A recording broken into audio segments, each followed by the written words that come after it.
Hello दोस्तों। जिस भर्ती का आप सभी साथियों को बहुत दिनों से इंतजार था, वो भर्ती आ चुकी है। यूपीएसआई भर्ती 2025। तो फॉर्म अप्लाई करने से पहले इसके कुछ महत्वपूर्ण बिंदुओं को देख लेते हैं कि विज्ञप्ति में कौन-कौन से परिवर्तन हुए, क्या कुछ महत्वपूर्ण बिंदु हैं। तो इन बिंदुओं को फॉर्म अप्लाई करने से पहले जानना बहुत ज़रूरी है, ताकि आप अपना फॉर्म बहुत ही अच्छी तरीके से भर सकें, कोई गलती ना हो। तो आइए देखते हैं कि इसमें सबसे पहले देखते हैं कि कुल पद आखिर कितने हैं। तो उप निरीक्षक नागरिक पुलिस के लिए 4242 पद रखे गए हैं। प्लाटून कमांडर सशस्त्र पुलिस के लिए 135 पद रखे गए हैं। इसमें ये पद केवल पुरुष अभ्यर्थियों के लिए हैं। ठीक है।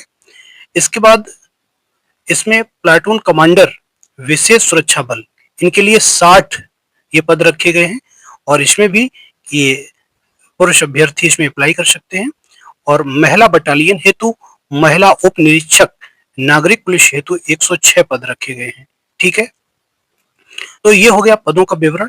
इसके बाद देखते हैं कि आवेदन की तिथि।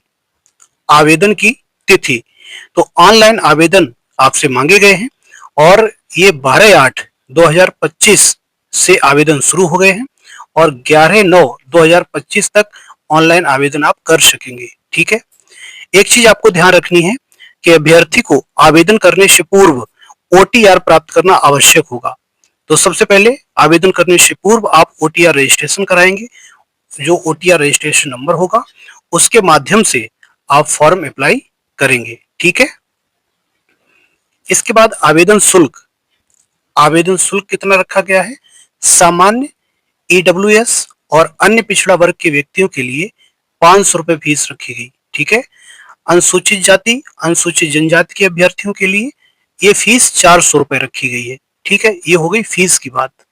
इसके बाद शैक्षिक अर्हता। आपकी योग्यता पढ़ाई लिखाई क्या होनी चाहिए? तो स्नातक पास अगर आप हैं या उसके समकक्ष आपके पास कोई अर्हता है तो आप इसमें फॉर्म अप्लाई कर सकते हैं। एक चीज आपको ध्यान रखनी है कि एपियरिंग अभ्यर्थी पात्र नहीं होंगे। जो अभ्यर्थी अभी हाल ही में जिन्होंने कोई परीक्षा दी है स्नातक पास करने के लिए और या उनका भी रिजल्ट आने वाला है, तो ऐसे अभ्यर्थी इसमें पात्र नहीं होंगे। यानी कि परीक्षा वो फॉर्म अप्लाई करने के दौरान आपके पास सारी जो जो क्वालिफिकेशन मांगी गई है वो होनी चाहिए। ठीक है। इसके बाद आयु के संबंध में देखते हैं कि क्या दिया गया प्राविधान इसमें। उप निरीक्षक नागरिक पुलिस हेतु आयु क्या रखी गई है? अभ्यर्थी ने दिनांक 1/7/2025 को 21 वर्ष की आयु प्राप्त कर ली हो।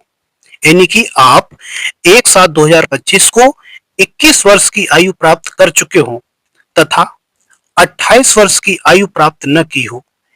ठीक है। अर्थात अभ्यर्थी का जन्म 2/7/1997 से पूर्व तथा 1/7/2004 के बाद का नहीं होना चाहिए। यानी कि आपका जन्म 2/7/1997 से पहले का ना हो तथा 1/7/2004 के बाद का ना हो। ठीक है। ये चीज क्लियर हो गई। इसके बाद देखते हैं, अच्छा ये शैक्षिक अर्हता तो बता ही दिया है। इसके बाद प्लाटून कमांडर पीएसी तथा प्लाटून कमांडर विशेष सुरक्षा बल के पदों हेतु आयु क्या रखी गई है? तो अभ्यर्थी ने दिनांक 1/7/2025 को 21 वर्ष की आयु प्राप्त कर ली हो और 28 वर्ष से अधिक की आयु पूर्ण न की हो। अर्थात अभ्यर्थी का जन्म 1/7/1997 से पूर्व तथा 1/7/2004 के बाद का नहीं होना चाहिए। ठीक है। तो ये चीज क्लियर हो गई। अगर ये जो जन्म तिथि इसमें बताई गई है 1/7/1997 से पहले का जन्म नहीं होना चाहिए और 1/7/2004 के बाद का नहीं होना चाहिए। ठीक है। इसके बाद आयु सीमा में जो छूट दी गई है उसको भी देख लेते हैं कि छूट कितनी दी गई है, कितनी छूट मिलेगी। तो सामान्य श्रेणी के लिए 3 वर्ष की छूट है। ठीक है। 3 वर्ष की छूट का मतलब है कि अगर आपका जन्म 2/7/1994 के बाद हुआ है तो आप इसमें फॉर्म अप्लाई कर सकते हैं। अर्थात 2/7/1994 से पहले का जन्म नहीं होना चाहिए।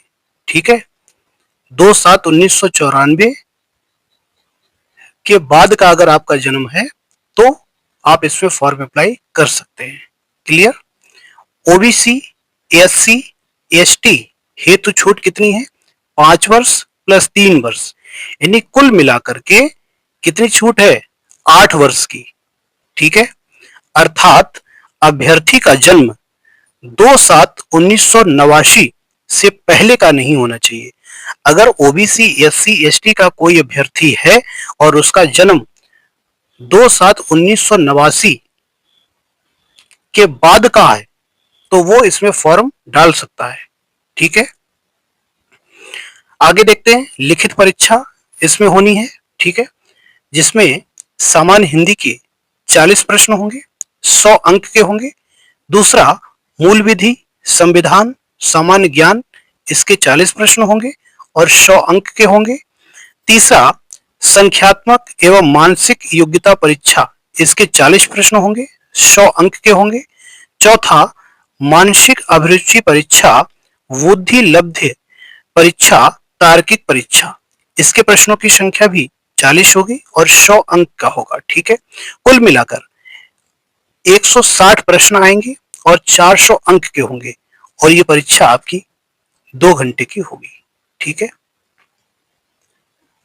इसमें नोट में देखते हैं कि लिखित परीक्षा में प्रत्येक विषय में 35% अंक और कुल 50% अंक प्राप्त करने में विफल रहने वाले अभ्यर्थी भर्ती के लिए पात्र नहीं होंगे।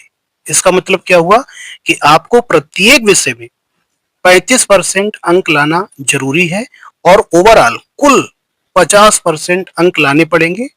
अगर इस कंडीशन को आप फॉलो नहीं कर पाते हैं तो फिर आप भर्ती के लिए पात्र नहीं होंगे। ठीक है, आगे देखते हैं। इसके बाद शारीरिक दक्षता परीक्षा, इसमें क्या है? इसमें जो पुरुष अभ्यर्थी हैं उनको 4.8 किलोमीटर की दौड़ 28 मिनट में पूरी करनी होगी और जो महिला अभ्यर्थी हैं उन्हें 2.4 किलोमीटर की दौड़ 16 मिनट में पूरी करनी होगी। ठीक है, इसके बाद शारीरिक मानक परीक्षण, इसमें क्या है? इसमें जो पुरुष अभ्यर्थी हैं उनके लिए जो ऊंचाई रखी गई है, यानी सामान्य, अन्य पिछड़े वर्ग और अनुसूचित जातियों के जो पुरुष अभ्यर्थी हैं उनके लिए न्यूनतम ऊंचाई 168 सेंटीमीटर रखी गई है। ठीक है, और जो अनुसूचित जनजाति के जो पुरुष अभ्यर्थी हैं उनके लिए न्यूनतम ऊंचाई 160 सेंटीमीटर रखी गई। और सीना के लिए इसमें सामान्य, अन्य पिछड़े वर्ग और अनुसूचित जातियों के अभ्यर्थियों के लिए न्यूनतम सीने की माप 79 सेंटीमीटर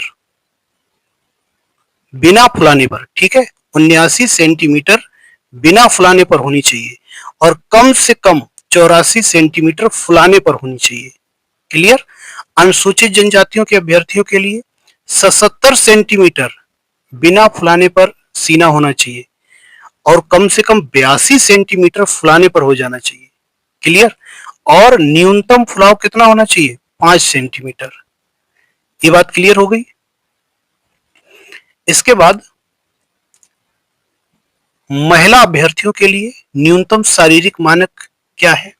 इनकी ऊंचाई सामान्य, अन्य पिछड़े वर्ग और अनुसूचित जो जाति की जो महिला अभ्यर्थी हैं उनके लिए न्यूनतम ऊंचाई 152 सेंटीमीटर होनी चाहिए।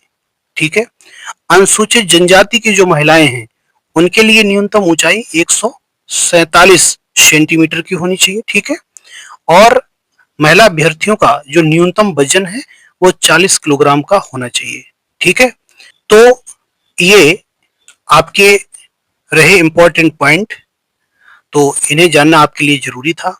तो आप अपनी तैयारी बहुत ही अच्छे तरीके से शुरू कर दीजिए और आपके उज्जवल भविष्य की मैं कामना करता हूं। थैंक यू, नमस्कार।